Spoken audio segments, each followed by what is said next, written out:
Nous allons voir dans ce chapitre comment résoudre une équation différentielle.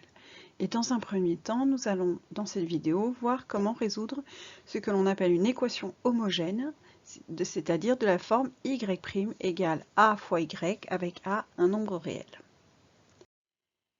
Alors, on sait déjà que si on a la fonction définie par y de x égale c fois exponentielle a fois x, alors si je la dérive, c c'est une constante multiplicative, donc elle ne change pas, elle reste là, et exponentielle de a fois x, c'est égal à a fois exponentielle de a fois x. Et donc ça me donne c fois a exponentielle de a fois x, autrement dit ça me donne aussi a fois c exponentielle à x, c'est-à-dire a fois y de x.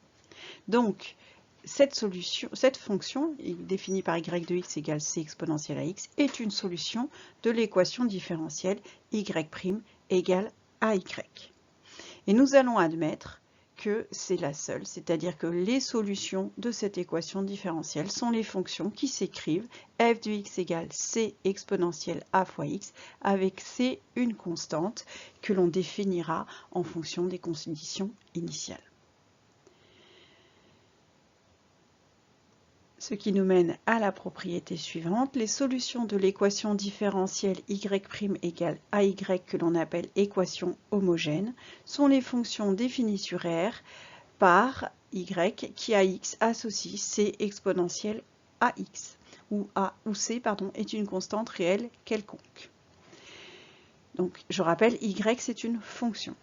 Et donc ce sont des fonctions exponentielles qui sont solutions de cette équation différentielle.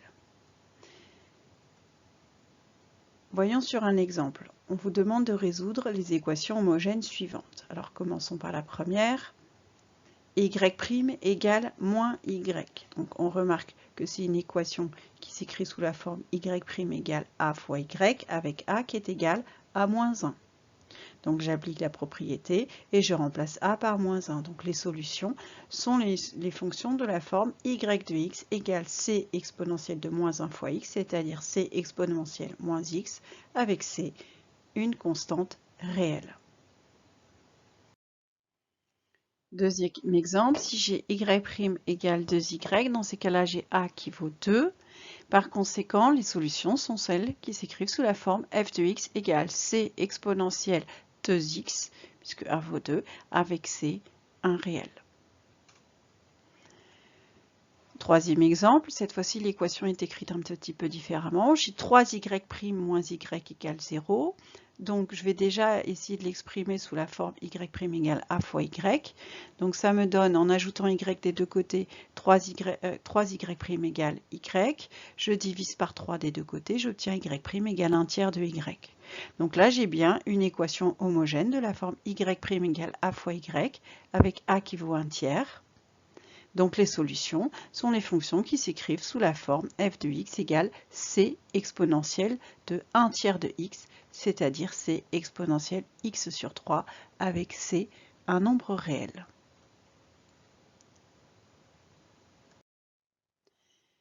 Alors, en pratique, donc là je vous ai donné l'ensemble des solutions d'une équation différentielle.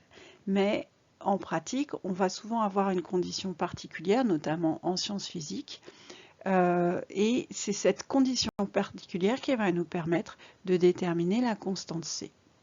Et cette condition, on l'appelle la condition initiale, puisque souvent c'est la valeur à t égale 0 qui nous permet de conclure.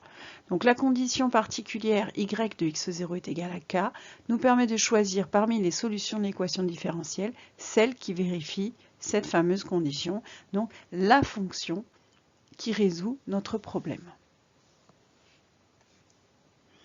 Alors on va revenir sur un exemple que nous avons déjà vu précédemment, qui est celle de ce circuit qui est constitué d'une résistance et d'un condensateur. Et on avait vu précédemment que la tension U aux bornes de la résistance vérifiait l'équation différentielle U' égale moins 1 sur RC, R fois C U de T, avec R la valeur de la résistance et C la valeur de la capacité du condensateur. Donc là, on vous demande de déterminer la tension aux bornes du condensateur, donc la tension U, sachant que la résistance est du condensateur ou de la résistance d'ailleurs, sachant que la résistance est de 10 kΩ et que la capacité du condensateur est de 10 puissance 3 microfarad. On nous dit aussi que la tension à T égale 0 est de 4 volts. Donc première partie, je vais commencer par résoudre mon équation homogène. Donc j'ai une équation homogène U' égale moins 1 sur RC fois U, c'est-à-dire que j'ai A qui est égal à moins 1 sur RC.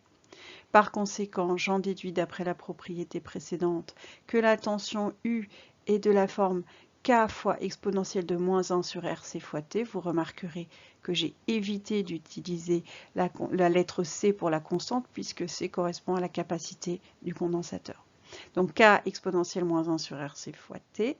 Ensuite, je sais qu'à U égale 0, on a la tension qui, à T égale 0, la tension qui vaut 4. Donc U de 0, ça fait K exponentielle de moins 0 sur RC, c'est-à-dire K exponentielle 0.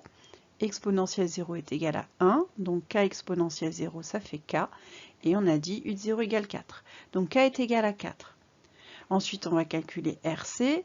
Je sais que R, ça vaut 10 kΩ, donc 10 fois 10 puissance 3 ohms, ce qui fait 10 puissance 4 ohms.